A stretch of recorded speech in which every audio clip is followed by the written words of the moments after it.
A Berlin administrative court has ruled that German border authorities acted unlawfully when they denied entry to 3 Somali asylum seekers and expelled them at the border with Poland. The court's decision challenges recent efforts by the newly elected conservative government to impose stricter immigration controls and may have broader implications for Germany's border policies under European Union law. The case at the center of the ruling involved 2 Somali men and 1 woman who were apprehended at the train station in Frankfurt an der Oder, a city situated on Germany's eastern border.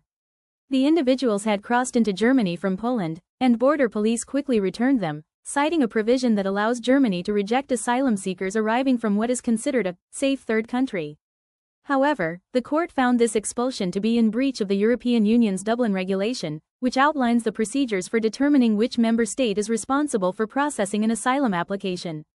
According to these rules, once an asylum seeker is physically present in Germany and expresses a wish to apply for protection, the German authorities are obligated to initiate the asylum process or formally transfer the individual to another responsible EU state through legal channels. Simply turning them away at the border without processing their claims is not permitted. In its ruling, the court explicitly stated that the rejection and return of the Somali nationals without proper assessment of their asylum applications was unlawful.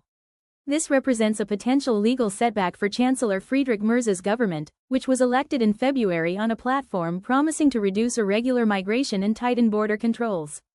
Merz's conservative coalition has adopted a more hardline stance on immigration, a shift that has raised concern both within Germany and among neighboring EU countries.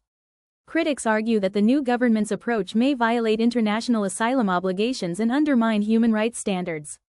In response to the court's decision, Interior Minister Alexander De Brint defended the border police actions, labeling the incident as an individual case, and insisting that the government would present justifications to support its decision to refuse entry. The numbers are too high.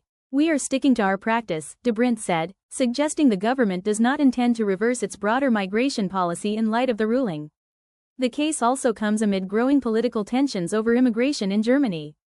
Public concern over the number of new arrivals remains high, and the far-right Alternative for Germany, AfD, party has capitalized on this sentiment.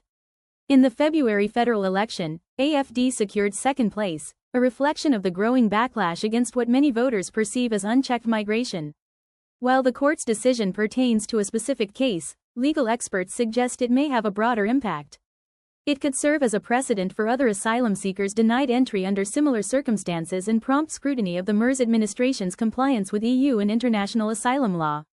Furthermore, it highlights the ongoing tension in Europe between national efforts to tighten borders and legal obligations to protect the rights of those seeking refuge.